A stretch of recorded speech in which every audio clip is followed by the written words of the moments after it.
Assalamualaikum warahmatullahi wabarakatuh. Perkenalkan, nama saya Muhammad Yusuf Rian Fadilah dengan NIM 2405102004 dan dengan hormat selaku dosen pengampu mata kuliah analisis proses bisnis Ibu Meilenawati. Di sini saya akan mempresentasikan penjelasan istilah-istilah dari BMMM, SCOR, dan blockchain. Materi presentasi yaitu ada tiga. Yang pertama, Business Process Maturity Model atau BPMM, dan yang kedua Supply Chain Operation Referensi, dan yang ketiga Blockchain.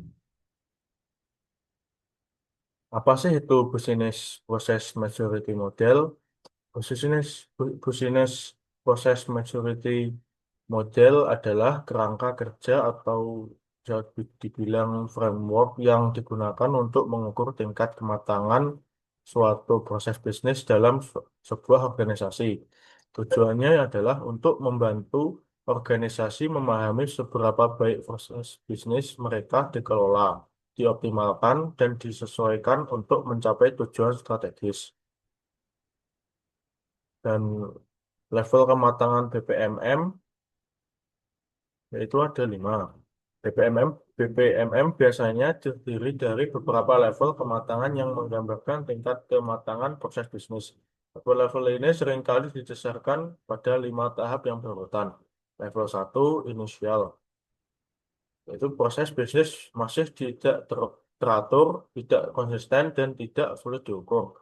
Level 2 repeatable, yaitu proses bisnis mulai diatur dan diulang dengan lebih konsisten, namun masih belum terstandarisasi. Dan level ketiga yaitu define. Proses bisnisnya sudah terdefinisi, terstandarisasi, dan memiliki dokumentasi yang jelas. Lalu yang level 4 manage, yaitu proses bisnis sudah dikelola dan diukur dengan baik, dengan pengukuran yang terintegrasi. Dan level 5 itu optimize, itu proses bisnis sudah dioptimalkan dan terus-menerus ditingkatkan untuk mencapai efisiensi dan kinerja yang optimal.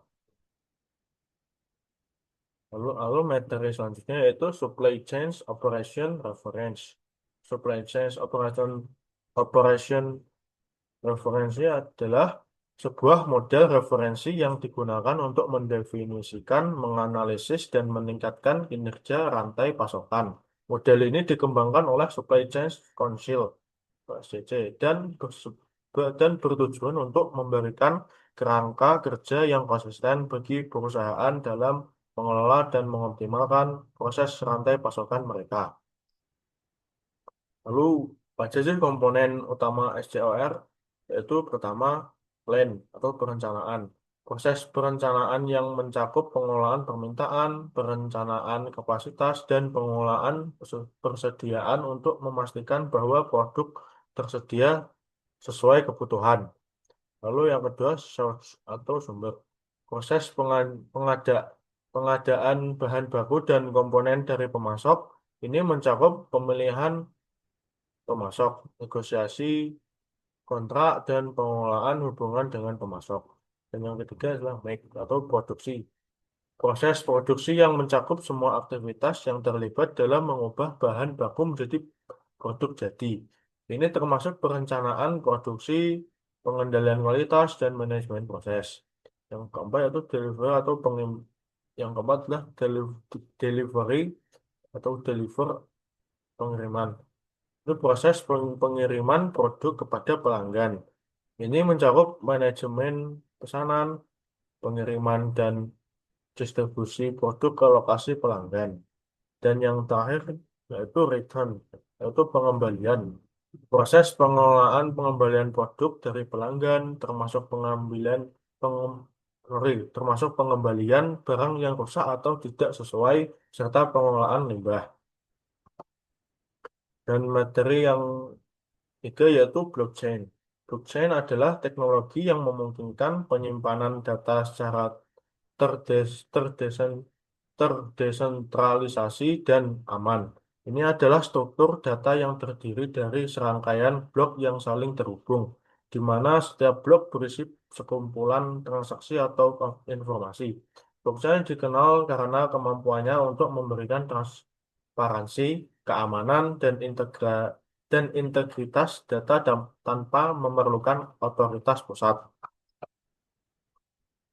Lalu ini adalah cara kerja blockchain.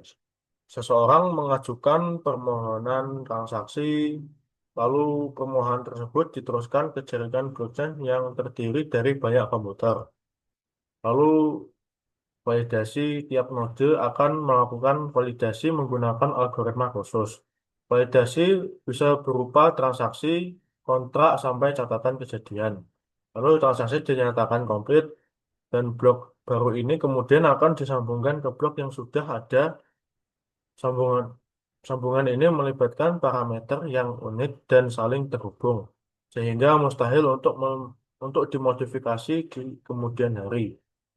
Lalu setelah divalidasi, baru in- transaksi baru ini dijadikan sebuah blok data.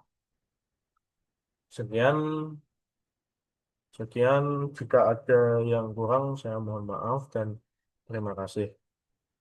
Assalamualaikum warahmatullahi wabarakatuh.